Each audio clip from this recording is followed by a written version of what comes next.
welcome to Awesome Movie Year, the podcast where we take a look back at an awesome year for movies, which is every year. My name is Josh Bell, film critic and writer, and I'm here with my co-host. I'm Jason Harris, filmmaker, comedian, and I'm in pain. I'm wet, and I'm still hysterical. So loud. We're going to wake up our listeners there. Well, someone has to wake them up. I guess so, yeah. So in this season of Awesome Movie Year, we've been talking about the films of 1967. And in this episode, we have reached a film with lots of yelling. This is our producer, David Rosen's pick. Dave, what'd you pick? I picked Mel Brooks's The Producers. I want to be a producer. A song that's not in the movie, but in the show and the remake. All right. This is going to be a fun episode. The Producers, which we could have also included in our first feature episode. This was Mel Brooks's directorial debut. After his work mainly in TV and behind the scenes on Your Show of Shows and Get Smart, which I had forgotten about that he had created Get Smart. I love Get Smart, just as a side note. And I'm a huge, I haven't seen all of them, but the amount of respect I have for Your Show of Shows that they were going like live 90 minutes, 39 weeks out of the year is just amazing. Yeah, that is. Yep. Take that, Saturday Night Live. Yeah. Ooh, we do 20 and some one episode and take breaks. So whatever, guys.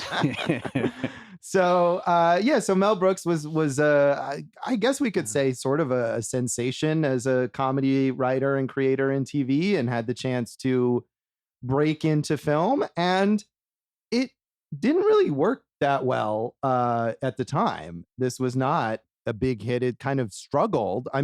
You can see this movie where they stage a play called Springtime for Hitler might be controversial, might have trouble getting released. I think this is how it had to be, though, because Mel Brooks was so ahead of his time in so many ways that like people had to catch up to Mel Brooks. And fun fact, you might have read this, Josh. Originally, Leo Bloom was going to be Peter Sellers, who said he would take the role and then never spoke to Mel Brooks after that, like to confirm or be like, hey, when do we shoot? And then this movie wasn't going to be released. And Peter Sellers took out a like full page ad in Variety after seeing it privately and was like, release The Producers. This movie's great. So good for you, Peter Sellers. Yeah. I think that's there's a history of stuff like that. I think about Terry Gilliam's Brazil, which is a movie that didn't get released until I think it was the Los Angeles Film Critics Society did that a very similar thing and took out a big ad because they had gotten to see it and said, to the studio, release this film. If you've ever seen like interviews with Mel Brooks, he has all these fascinating stories like this about like every celebrity and people who you wouldn't think of, like his, like how Hitchcock loves him, like we talked about in the High Anxiety episode. Just like he is like royalty. Yeah, he is. But I think at this time, maybe he wasn't quite there. No, he was, like you said, he was well known, a very famous comedy writer and performer with the 2,000-Year-Old Man and stuff. But even to get this movie made, like you said, it was so controversial. He really had to struggle just to get the financing. Yeah, and then when it did finally come out, it premiered in November 1967, and that was when the studio was like, nope, we're not going to release this. Actually, never mind. And it took Peter Sellers and others kind of pressuring them, and it was eventually released in a wider fashion in March 1968, but it didn't make a lot of money. It eventually grossed $1.6 million on its budget, according to Wikipedia, of $941,000. So that's barely more.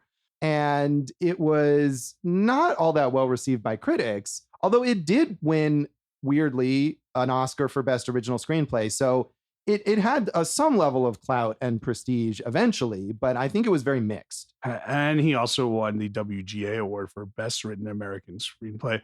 But like you said, Josh, not a hit, right? Mixed reviews. Has a movie ever done so mediocrely at the time of its release that's gone on to become such a sensation decades later? I'm sure it has. I'm not going to rattle off a bunch of names right now, but that certainly happens. We do a whole series of episodes on cult classics, and that's basically the definition. Name one of that. That's gotten a remake and a huge that like the most successful Broadway we could show talk of all about time. like Hairspray, which had a similar trajectory like the John Waters film. Nah, I guess. So I don't there know was exactly how much there was money no that made. Hairspray inspired season of Curb Your Enthusiasm, so you got work to do, buddy. Okay. But yeah, at the time it was not all that well received.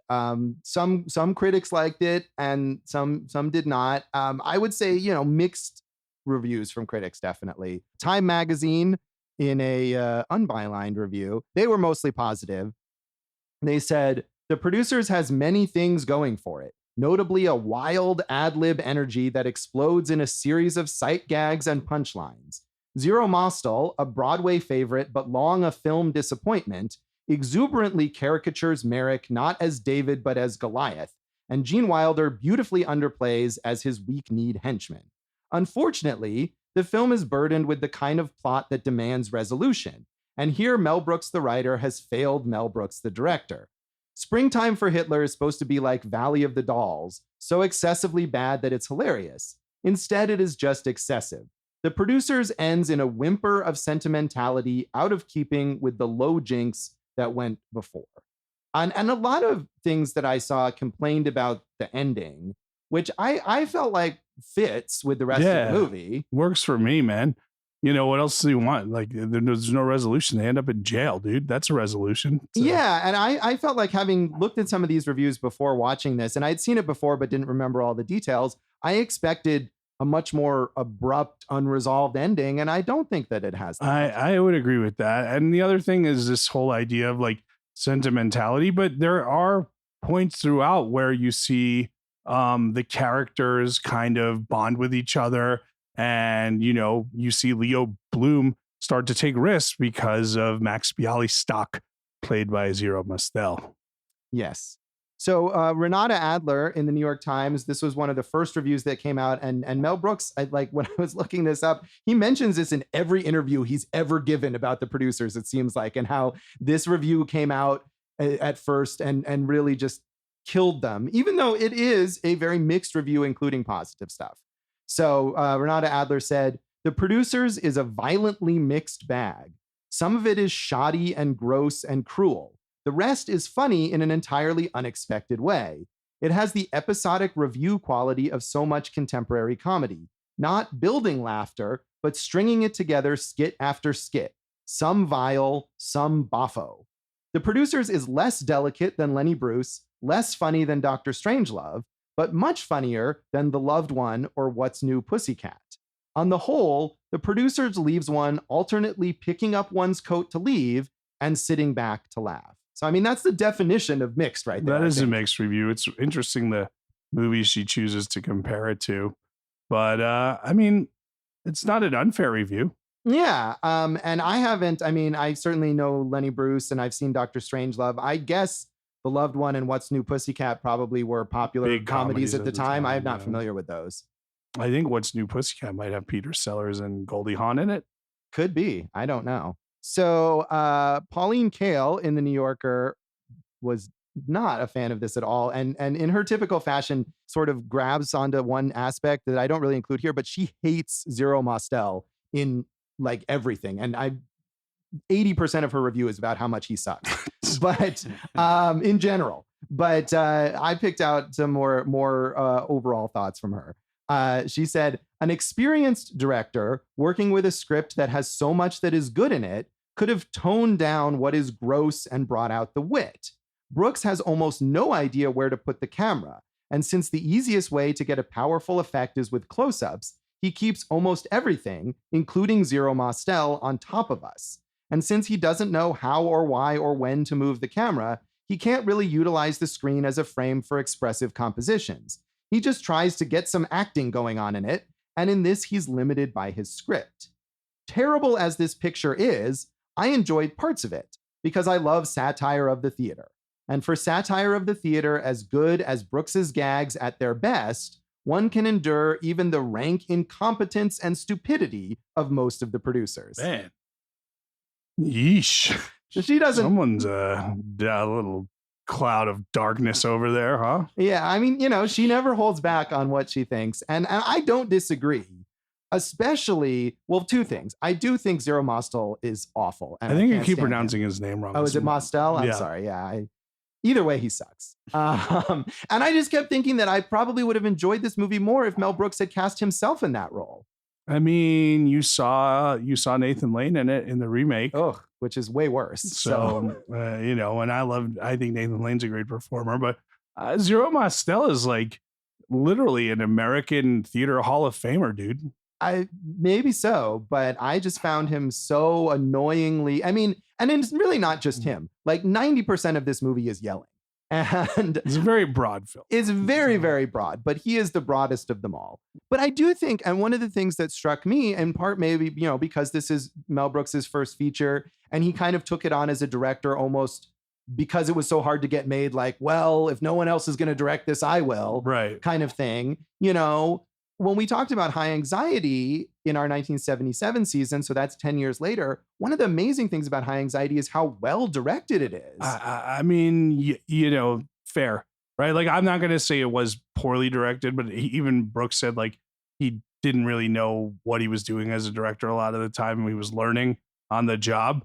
But yes, if anything, it shows, like, the baseline of just how far he was able to come from. Yeah, I mean, I just think that this movie is, as Pauline Kael points out, visually ugly. And aside from the big production number of Springtime for Hitler, which has this sort of Busby Berkeley style to it. Yeah, that's shot very well. That is, but that is like, it's such a contrast to everything else that when that came up, I was like, oh, wow, wait, something good is happening. I'm going to throw something else in there because I'm going to disagree with that. Maybe two other things. In the sequence where I guess it would be the fun and games bonding with Bialystock and Bloom, when they are outside of Lincoln Center and the fountains go off and you see the exuberance of Gene Wilder and we're in this low angle on him and he's running and the fountains in the background. I thought that was like really, really well shot. I also liked when the two of them were on the carousel. Yeah. Yeah. I mean, if it's not clear, I don't like this film, but. Ooh, Pauline, Josh Kael over there complaining. People left. Wah. I assume, Jason, you'd seen this. So at least 2 or 3 times, seen the remake, seen the play twice. Wow. And, you know, and the Curb season, which is great. So I had only seen this once. I watched it right before the remake because I was, you know, anticipating reviewing the remake.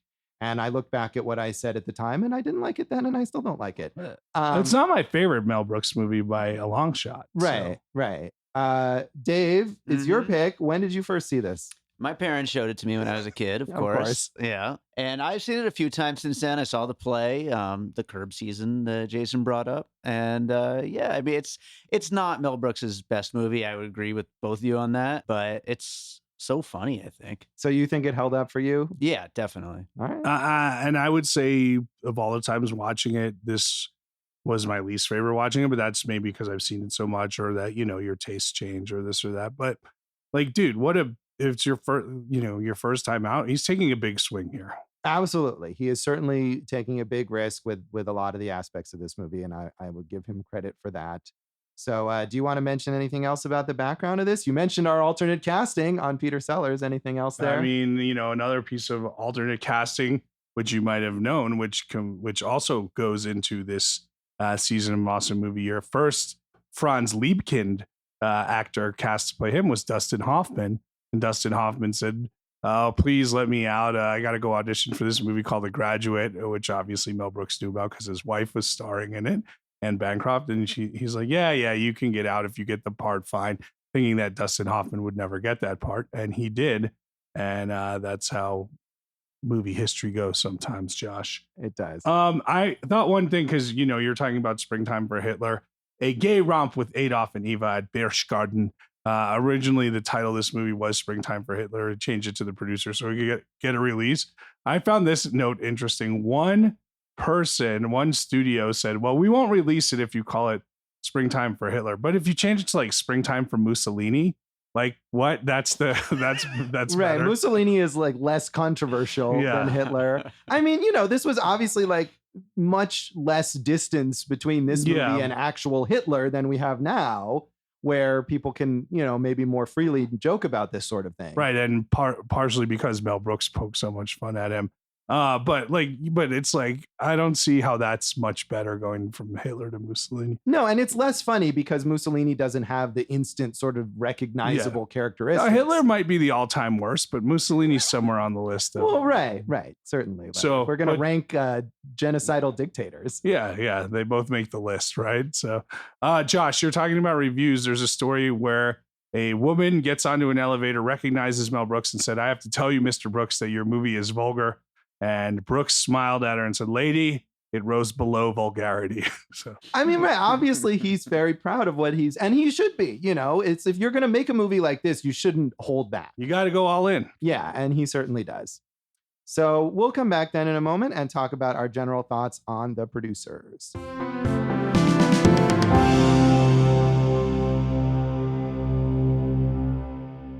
Welcome back to Awesome Movie Year.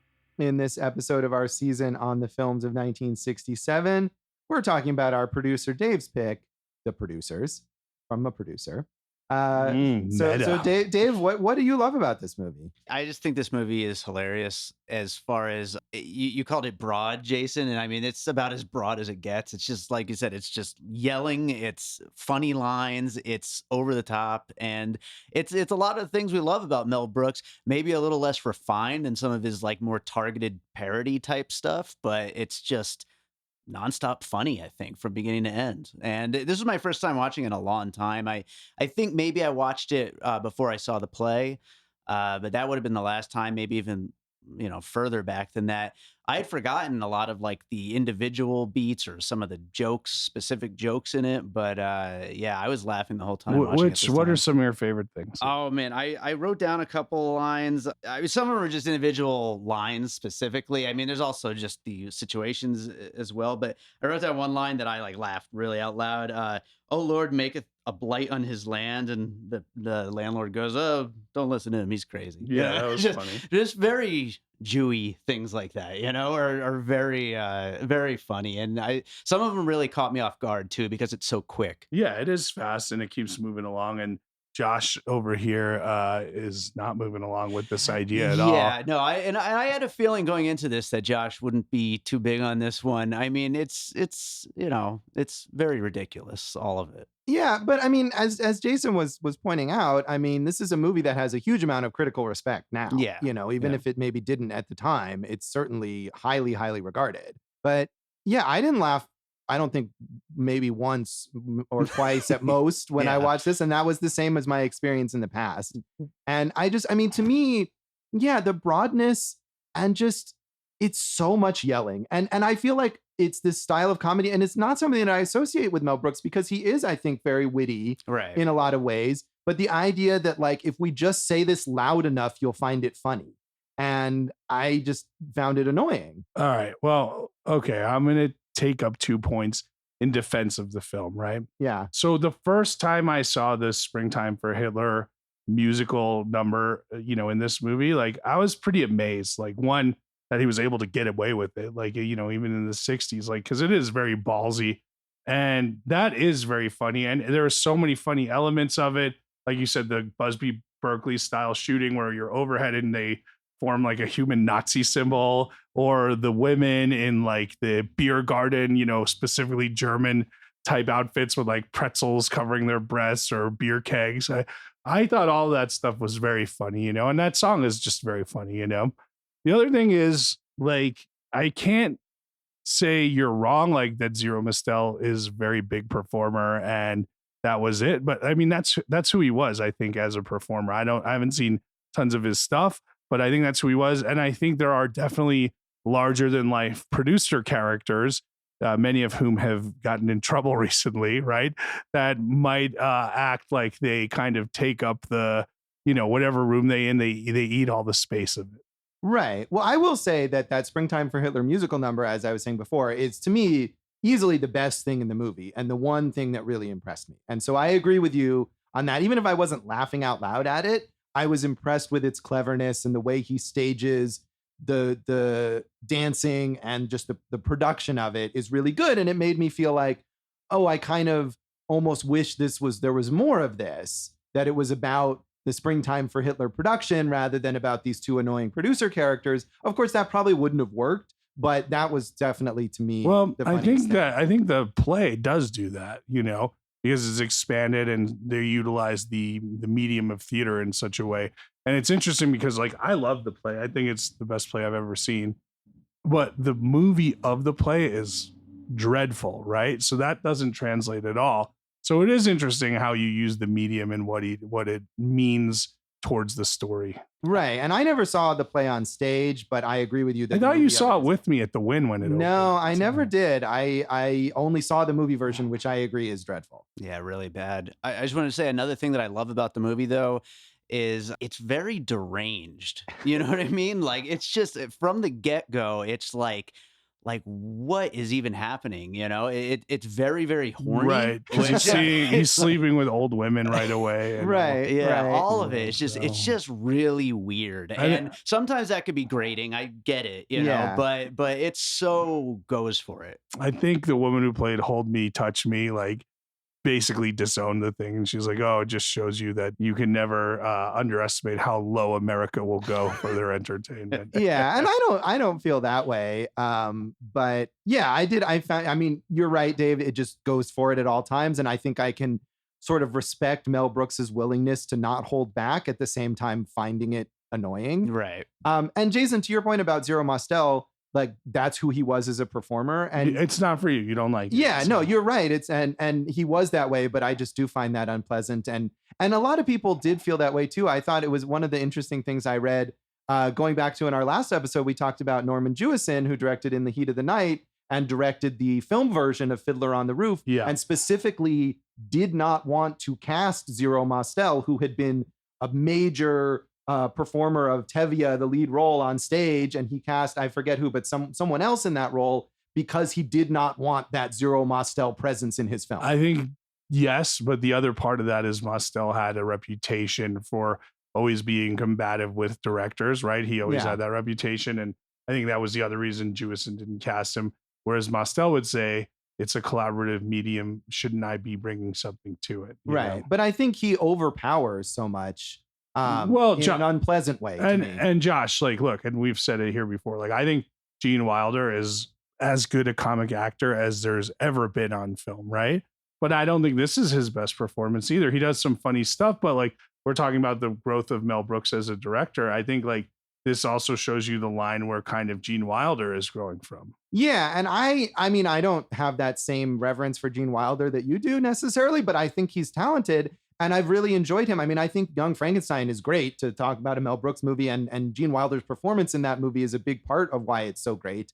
But to me, in this movie, he's either overshadowed by Zero Mostel's bigness, or he's trying too hard to match it, and he yells just as much. And it's just like this escalation of yelling. Yeah, I mean, obviously I referenced one of his big yelling scenes, very famous, but I do think you're right that like, when he's trying to match it, it's not as good as when he plays opposite of it. Yeah. So I don't know. I think to me, watching this movie, if you're not into those characters and into their performances, then that's almost all of the movie. I mean, yeah, you have these other side characters who can be funny. I mean, did you like any of them? They're okay. I mean, Franz Liebkind is kind of funny. I mean, I don't know if Dustin Hoffman would have been right in that part, but Kenneth Mars does it well as the ridiculous Nazi character. And I kind of liked LSD, the stereotype of the hippie who ends up being the lead role in their play. I mean, it's a lot of really broad, basic stereotypes about hippies, but some of it was kind of amusing. Right. And again, it might have been more, kind of incisive, let's say, at the time than it is now, right? Because you're seeing like generations of parodies of it. And that's played by Dick Shawn, who is a famous stand-up comedian. Josh, of course, you sadly left out the man who played Roger Debris, the director. Do you know who that is? I did. I wrote it down, but I can just tell you. Please do. Christopher Hewett, who we all love and remember as Mr. Belvedere. Yes. And okay. Now, see, I was looking up something recently. I mean, it's probably not from this, but some other actor that we've talked about recently who was in one of the Mr. Belvedere movies from the 40s. Oh, yeah. But yeah, I mean, I think that's another aspect of this movie that really doesn't age well, is the sort of mockery of the gay characters. I mean, it's interesting because like all of that is in there in the stage version, but it's done with like I would say like kind of like that birdcage style of like we're all in on the joke together as opposed to poking fun of it. So it's like if I'm just watching this, maybe I agree with you, but like seeing how it kind of evolved, like it worked, you know? Talking about not aging well, what about Ula? Yeah, and that's something that's like she is Played by Lee Meredith. yes. There are essentially no real female characters in this film. Yeah. And yeah, she literally just exists not only in the context of the story, but in the movie as a way to show off her sexy figure. And that doesn't I think there's a lot worse sexism in a lot of movies from this era, but it doesn't come off well. We're talking about how it pokes fun of Hitler, which clearly it does. Yes. It also does a good job of lampooning theater and the theater community. And like, when they talk about Roger Debris of being a bad director, he's the only director whose plays close on the first day of rehearsal. Like, there's some good, clever stuff like that in there. Yeah. I mean, and clearly Mel Brooks is familiar with that world and, can poke fun at it affectionately, but it wasn't strong enough for me. And again, I feel like it's just so broad and basic that nothing about this movie really, aside maybe from the musical number and the way that he approaches Hitler, nothing about this movie feels like sophisticated. What about, speaking about the musical itself, what about the songs within it? What do you think about those? Yeah, I mean, as Jason said, "Springtime for Hitler," the song is quite catchy. Yeah, and that's the main one, really. Right. Prisoners of Love, and that too. Yeah, at the end when they're putting on a new musical when they're in prison. So Mel Brooks may be underrated as a songwriter. He wrote those songs as well. No, he's not underrated as a songwriter. He's revered as one of the great theatrical and film songwriters of all time. Well, but I still think that people don't think of him necessarily. That's not one of the first things they think of. I disagree. I totally disagree, especially because of the success of the Producers Broadway show. But even though, yes, that was a huge success, I think a lot of people may not realize that he wrote the songs in that and not just the sort of comedic source material. I'm just going to disagree with you. But I mean, I clearly like Mel Brooks more than you. And you clearly like Hitler better than all of us. So that's the important thing to take away from this episode. So, no, I mean, and I don't dislike Mel Brooks. I think part of it is that I've liked other stuff of his, and I feel like this just doesn't like measure up necessarily. No, and that's fair. Josh, I wanted to read this quote to you. And it's interesting that I chose this quote, not knowing that you were going to like just lambast Zero Mostel and defend Hitler this whole time. But Elia Kazan has this quote about Zero Mostel from Panic in the Streets, the film they did together. And he says, "Each director has a favorite in his cast. My favorite this time was Zero Mostel. I thought him an extraordinary artist and a delightful companion, one of the funniest and most original men I'd ever met. I constantly sought his company." So that was kind of interesting to me because you think Kazan, right? You think like Method, and you think like guys who are, like Brando can be loud, but he's oftentimes quiet. And like Mostel is very opposite of that, right? But I think this goes into that collaborative idea of like someone who likes that give and take. Right. And I don't think, we talked about Zero Mostel's reputation, but I don't think Mel Brooks had a problem working with him. No, they did. They fought a lot from what I understand. Well, never mind. Mostel had like an injury from a car accident and for the most part couldn't work after 5:30 in the afternoon. But Mel Brooks even said like not Mostel only, but Brooks himself was difficult on the set because he didn't know how to direct at the set. Right. And I think the end result was something that he was happy with. He was glad to have cast Zero Mostel in that role and get the performance that he got. Yeah. Now, Josh, since you hate Zero Mostel so much, which of his 3 Tonys did you want to take away first? Well, and I don't think I was looking, and I'm pretty sure the only other Zero Mostel performance I've ever seen was his voice performance in Watership Down. So maybe he's not terrible in other things, but I just found him so unbearable. It's funny because you say terrible, but he's like iconic, right? Like, what did you think of him, Dave? I thought he was great. I mean, this role calls for big, so it's kind of perfect for it. I don't really know his other work, but yeah, we maybe need to watch other things that he did, and theatrically, obviously, like I said, huge success. But yeah, I mean, I can see, I know your point, Josh. I'm not disagreeing. It is all big all the time, and maybe we could use some layers to it, but I don't think it's as horrible as you say either. Yeah, I mean, I don't know if horrible is quite the word I would want to use, but I just don't think it is entertaining. Yeah. Is my main issue. And I didn't find it funny. And I found a lot about it grating. I think that, and again, it's not just Mostel. I think Wilder is also grating, is also, and is someone who I think has done good work elsewhere, but I think he's just not doing, he's sort of either trying too hard or not hard enough. Didn't he have a supporting actor nod this year in 67 for Bonnie and Clyde also? Am I don't wrong? know if he got an, or maybe he was just in Bonnie and Clyde. He was in Bonnie and Clyde, Yeah, I don't think he got the supporting actor now, but it was a big year for him. Right. Well, and that was, I think, his screen debut in Bonnie and Clyde. And so he was certainly not a well-known star going into this film as opposed to what Zero Mostel was, or what Peter Sellers would have been, if he had been in this. So, yeah, I mean, I don't know really what else to say about this. It just didn't amuse me or entertain me really in any way. Well, I'm going to sell 25,000% of your half of the podcast, and we'll see if that brings. But that means the podcast has to fail. Oh, it has been for a long time now. Is our podcast going to close after one more performance? Is that what you're saying? No, I think it'll keep going whether people notice it or not. Well, we can rate this thing then. Dave, what should we rate it out of? Josh would probably say Nazi symbols, but I don't think that's appropriate. So let's do something a little maybe less. bombs. 5 bombs? Yeah. Because they blow up the theater. They do blow up the theater there. Yeah, with TNT or 5 cardboard belts. Know. That's one of the. How about cardboard belts is good. Okay. Let's do like that. Yeah. I give it 3. I think in the past I would have liked it. I would have rated it higher. Like I said, I didn't connect with it as much this time. That could just be the aging of it or knowing it. But 3, it's still entertaining. And Springtime for Hitler is a very essential piece of film. Yeah. I give it a 2 cardboard belts. Wow. Mainly just for Springtime for Hitler. You should go hang yourself with a cardboard belt. Well, that would not succeed. Yeah, I'll give you a leather one. Because that means you don't want me to die. I don't want you to die, Josh. Dave, how would you rate this? I'm going to go with 3.5. Okay. Yeah. All right. Have we brought you down here?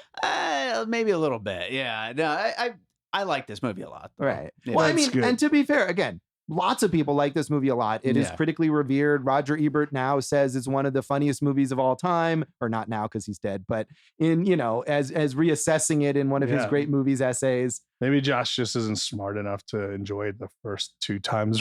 I need to see it maybe 3 or 4 more times to really appreciate its brilliance. We'll get you there. Yeah.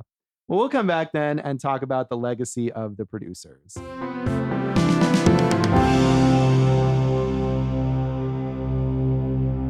Welcome back to Awesome Movie Year. In this episode of our season on the films of 1967, we've been talking about our producer Dave's pick, The Producers, and the legacy. I feel like I should let you two talk about this first because the legacy of this movie is its extraordinary sort of resurgence as a stage production and then film version of that stage production. Yeah, and I never saw the stage production live, even though it did play here in Las Vegas for a while. But both of you did.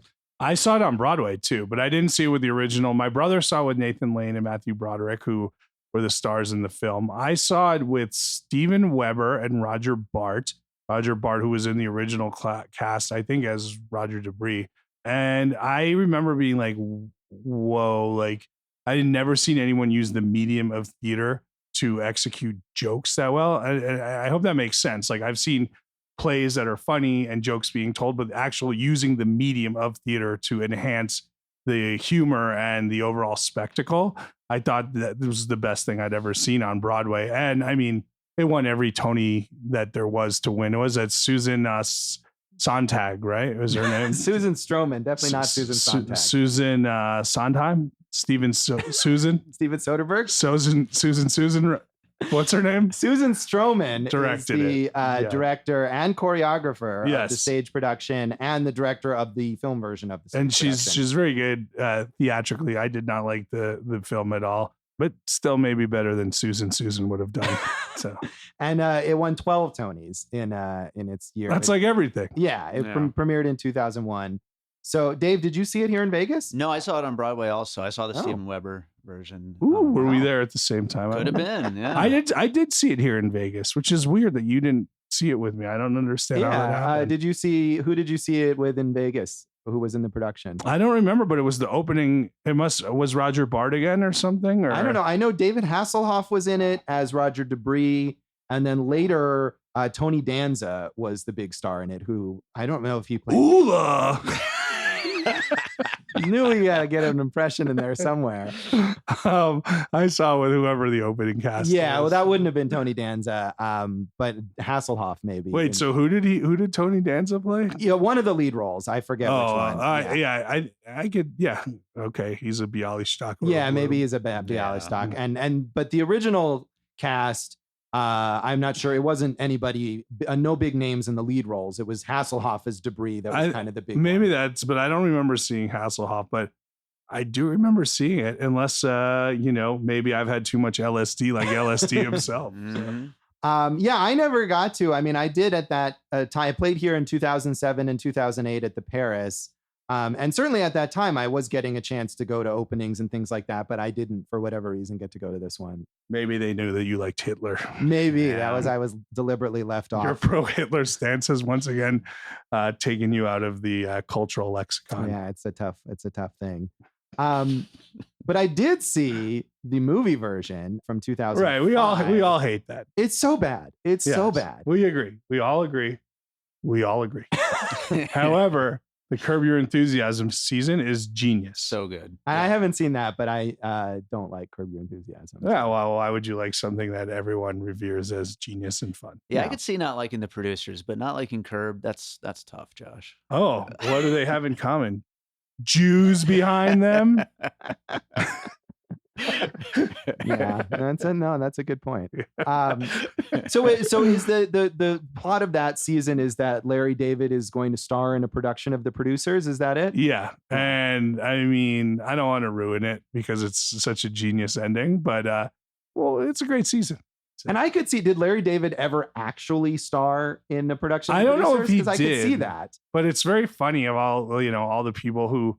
First, it's Ben Stiller or David Schwimmer, and he finds ways of like alienating all of them because he's Larry David and everything.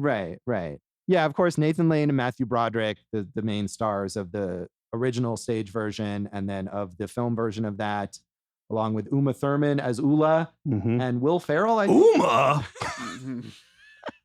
Thank you. Yeah, as Franz Liebken.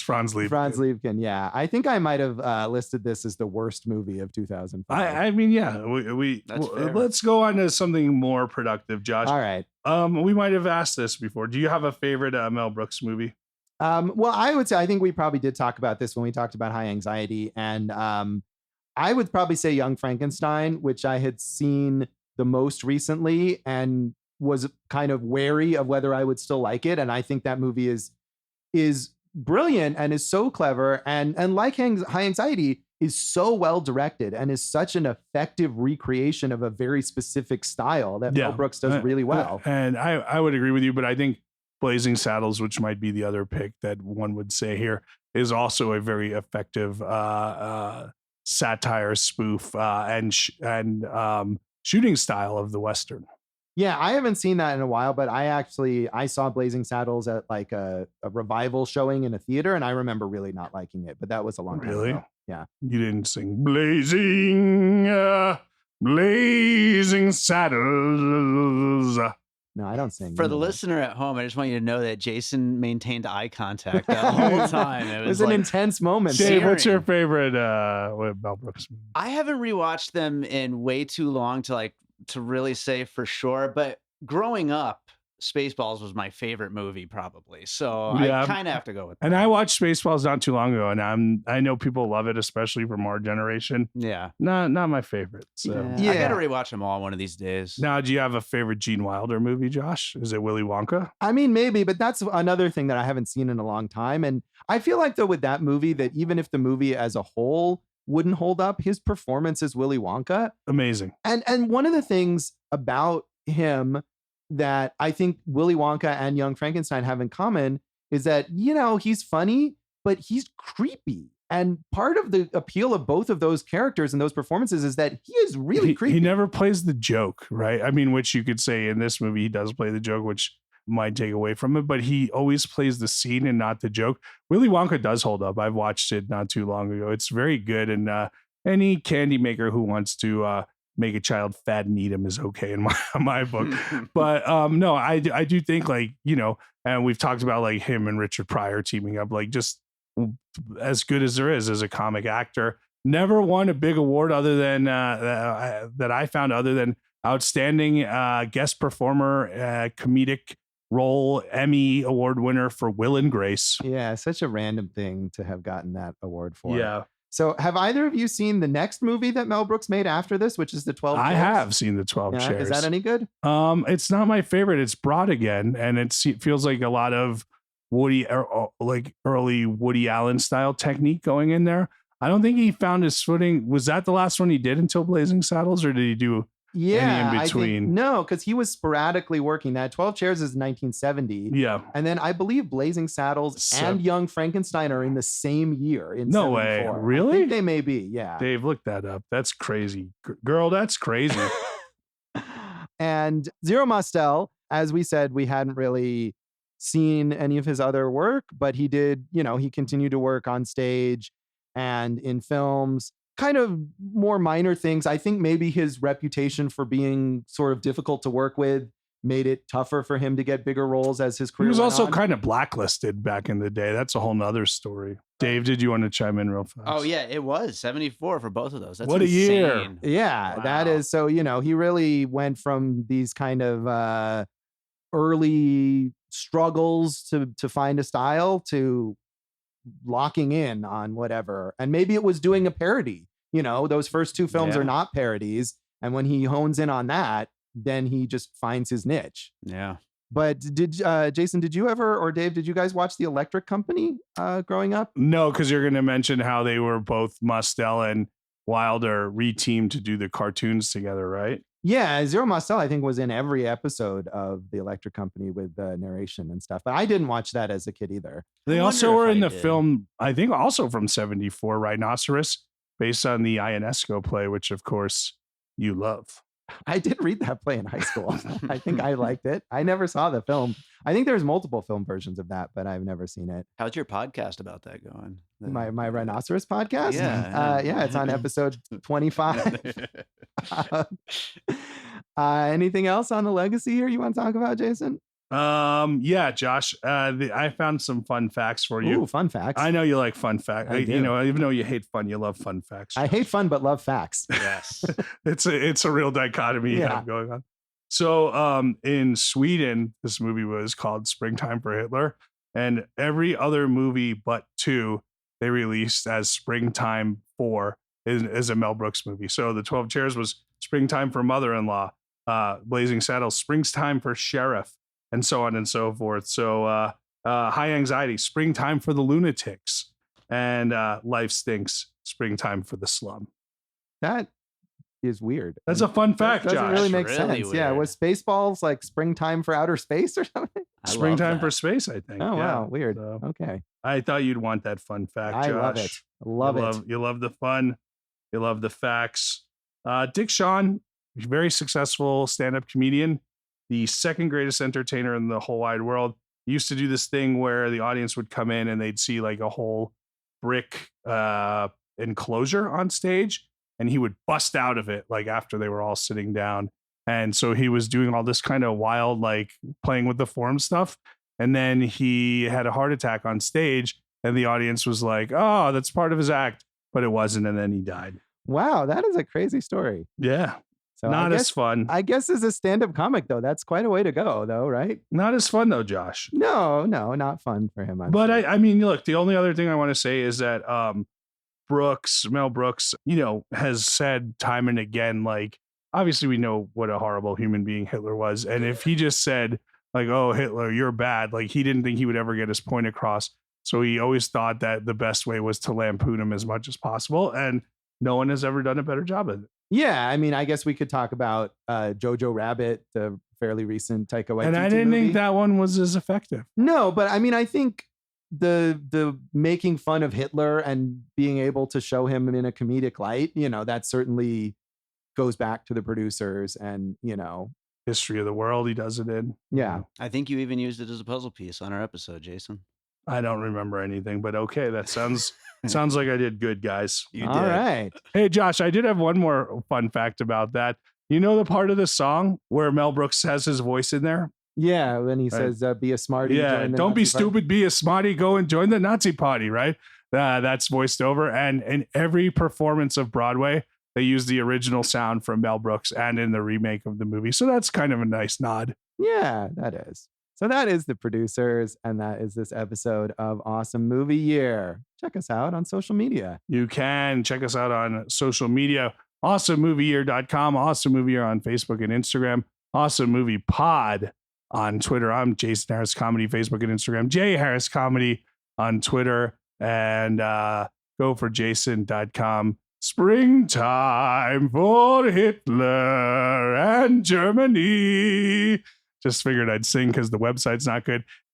You can find me at joshbellhateseverything.com, at Josh Bell Hates Everything on Facebook, and at Signal Bleed on Twitter. And you can listen to our producer, David Rosen's awesome podcast, Piecing It Together. Check out Piecing It Together wherever you listen to podcasts. And don't forget to follow us on social media at Piecing Pod, and check out our Facebook group, Popcorn and Puzzle Pieces. And it's come and join the Nazi party, not go and join the Nazi party. Very important stuff. Join the Nazi Party or the Popcorn and Puzzle Pieces Facebook group. Yeah, do you want to really make an equivalency there? I don't know. Josh is a member of both. That's true. Okay.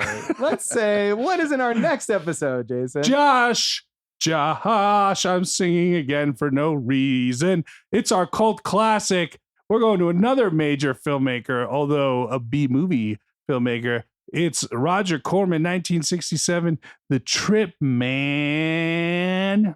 So tune in next time for The Trip, and thanks for listening to Awesome Movie Year. Thank you for listening to Awesome Movie Year. Make sure to follow Awesome Movie Year on Facebook, at Awesome Movie Pod on Twitter, and at Awesome Movie Year on Instagram. And if you like the show, review us and rate us with 5 stars on Apple Podcasts.